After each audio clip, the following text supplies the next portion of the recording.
ممتاز عالم دین مفسر قرآن علامہ طالب حسین جوہری انتقال کر گئے۔ معروف عالم دین علامہ طالب حسین جوہری کا انتقال کراچی میں طویل علالت کے بعد ہوا۔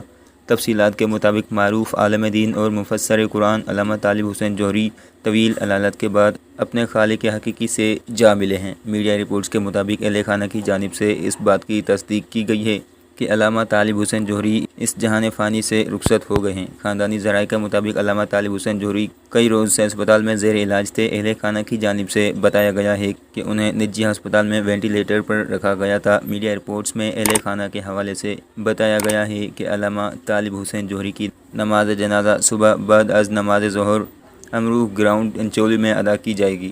علامہ طالب حسین جوہری 27 اگست 1939 کو پیدا ہوئے۔ علامہ طالب جوہری کے والد کا نام علامہ مصطفیٰ خان جوہر تھا، جو کہ ایک مشہور و معروف عالم دین تھے۔ چنانچہ علم و دانش اور آگاہی کا سفر اپنے گھر سے شروع ہو گیا تھا۔ ملک بھر میں علامہ طالب حسین جوہری کو کئی برسوں سے علماء میں مرکزی حیثیت حاصل تھی۔ مرحوم علامہ طالب حسین جوہری فن و تقریر میں اپنی مثال آپ تھے۔ وہ تقریر کے فن میں صاحب اسلوب تھے، اگرچہ ان کی وجہ شہرت ایک بہترین مقرر ہونا ہے، تاہم اس کے علاوہ بھی علامہ طالب حسین جوہری کئی اور خصوصیات کے مالک بھی تھے۔ علامہ طالب حسین جوہری ایک بہترین مقرر ہونے کے ساتھ ساتھ کئی کتابوں کے مصنف بھی ہیں۔ انہوں نے قرآن پاک کی تفسیر لکھی اور اپنے مخصوص انداز میں شاعری بھی کی۔ ذرائع کے مطابق اب تک علامہ طالب حسین جوہری کی شاعری کے 3 مجموعے شائع ہو چکے ہیں۔